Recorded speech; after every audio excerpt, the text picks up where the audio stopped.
Hello, welcome back, guys. As it is clear from the title of the video that what this video is going to be about, there are a number of false advices often given about IELTS.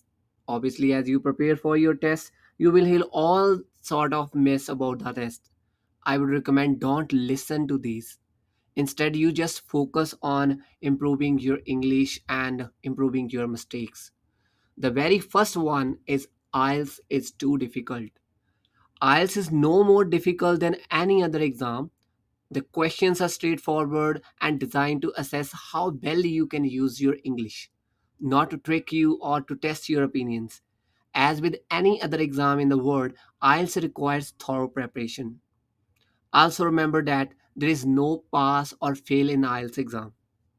The results are reported on a 9-band scale, 1 being the lowest and 9 being the highest. This scale has remained consistent for over 20 years. The score you need is determined by the requirements of your visa or institutions to which you are applying. Always remember to check what score you need before you take the test and do your preparation thoroughly.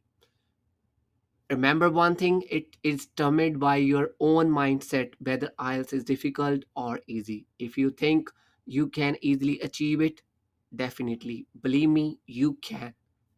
Okay, next particular myth is about if I sit the test in my home country, I might get a better result. This is a common myth.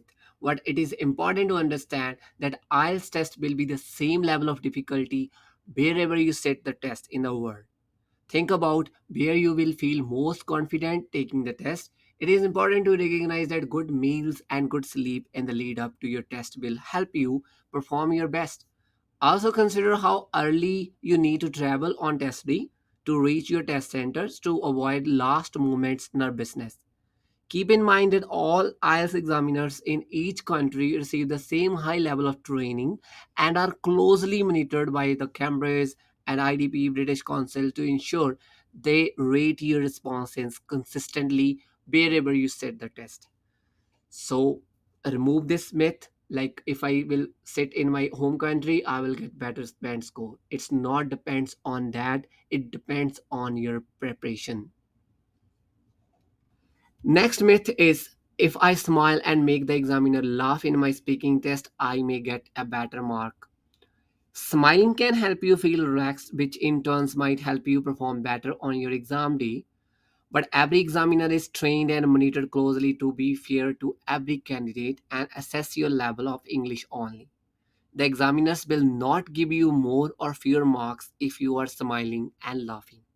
So, once again, I would suggest instead of focusing on these things, focus on your preparation. Next particular myth is I will lose marks if I don't speak with an Australian, American, or British accent. You are not expected to change your accent for IELTS test. Instead, focus on speaking clearly and at a natural pace so that the examiner can understand you. What are you saying? Practicing your English every day and listen to different native speaker accents will help you to pronounce difficult words more clearly. So I would suggest do not try to change your accent, be at your normal pace. Try to be little soft, polite. That's enough for IELTS preparation and do focus on your regular speaking practice. Next particular one is if I write more than the word limit in my writing test, I will get more marks. As far as limit is concerned, the minimum word limit is important. You must write at least 150 words for your task 1, whether you are giving IELTS academic or IELTS general, and at least 250 words for your task 2. If you write less than this, you will lose your marks. Obviously, there is a penalty of 0.25 bands if you write less than the limit. But if you write more, this doesn't mean you will gain marks. Rather, it is important that you use correct English, appropriate grammar, and wide range of vocabulary and sentence structures if you want to score higher band score. So next one in the list is if the opinions I express in my writing or speaking test are different to the examiners, I might lose the marks. As far as writing and speaking tests are concerned, there are no right or wrong opinions.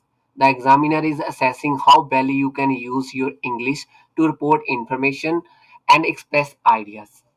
So if you want to get better band score, you should focus on developing your ideas and supporting it with example if possible.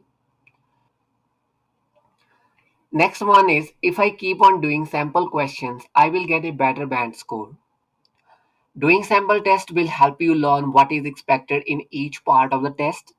This is a good test preparation in order to maximize your English skills you have. But remember that to improve your English, you need to use English in everyday context.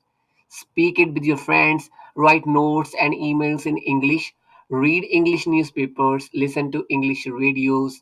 If you feel you need help with your English, you should also consider taking an English course with a good teacher.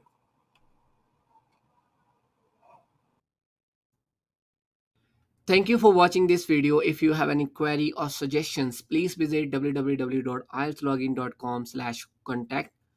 Like the video and subscribe the channel for future updates so that you cannot miss any new content.